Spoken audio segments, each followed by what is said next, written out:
L'ergothérapie? Encore un métier dans les plantes. Tu travailles chez Jardiland ou quoi?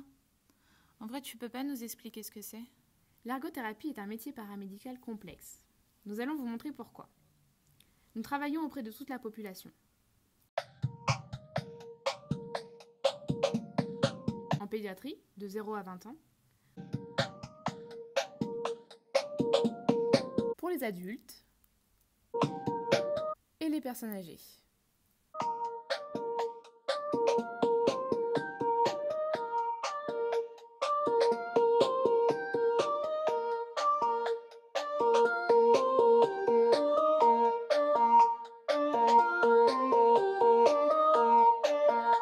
Oh stop! C'est quoi tout ça? Ce sont les lieux de vie pour les enfants. L'Institut d'éducation motrice, l'Institut médico-éducatif et des structures où l'on se déplace à domicile, comme le service d'éducation spécialisée et de soins à domicile.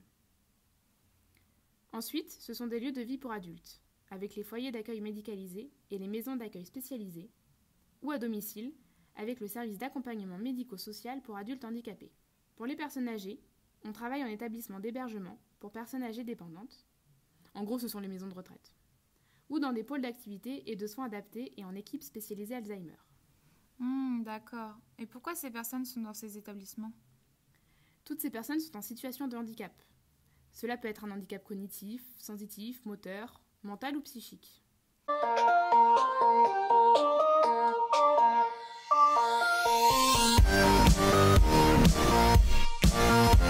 Ah, donc si je comprends bien, un ergothérapeute peut travailler dans des services de soins de suite et de réadaptation, en santé mentale, dans les lieux de vie des personnes, en libéral, et auprès de toutes les populations et tout handicap, qu'il soit visible ou invisible.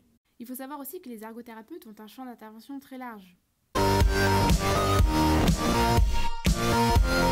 Nous pouvons agir sur l'environnement humain de la personne, en échangeant avec sa famille et ses amis, et ses aides humaines.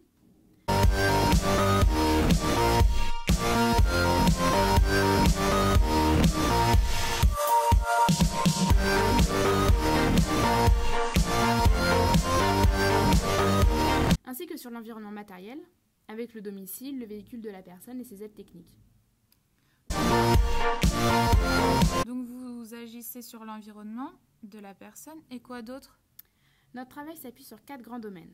La rééducation physique, où l'on va travailler les déplacements et les positions de la personne. La rééducation cognitive, pour travailler la mémoire par exemple.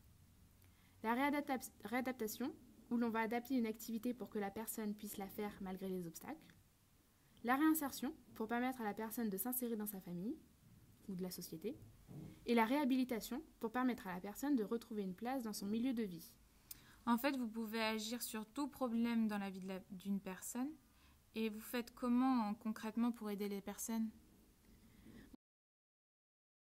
On va utiliser différents moyens. Nous pouvons mener des entretiens avec la personne en situation de handicap et son entourage. Nous faisons des évaluations et des bilans pour quantifier et observer les capacités de cette personne. Nous faisons des visites à domicile pour évaluer le domicile de la personne et le rendre le plus accessible possible.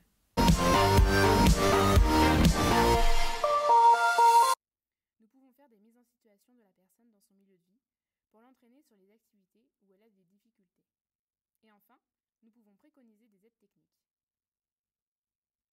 Ah mais c'est trop bien! Et vous faites ça tout seul? Non, l'ergothérapeute, qu'importe son lieu de travail toujours avec les autres professionnels, comme les paramédicaux, c'est-à-dire les psychomotriciens, les kinésithérapeutes, les podologues, les orthophonistes. Bien sûr avec l'équipe soignante aussi, comme les aides-soignantes, les infirmiers, les médecins. Nous travaillons aussi en lien avec les assistantes sociales, les psychologues, les enseignants et plein d'autres.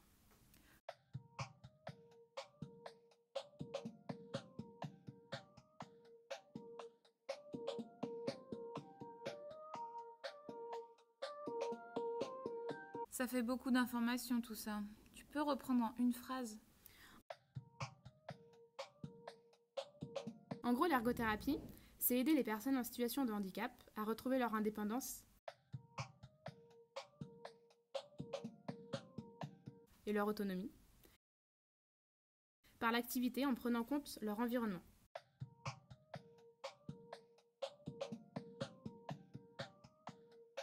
qu'ils soient facilitateurs ou obstacles.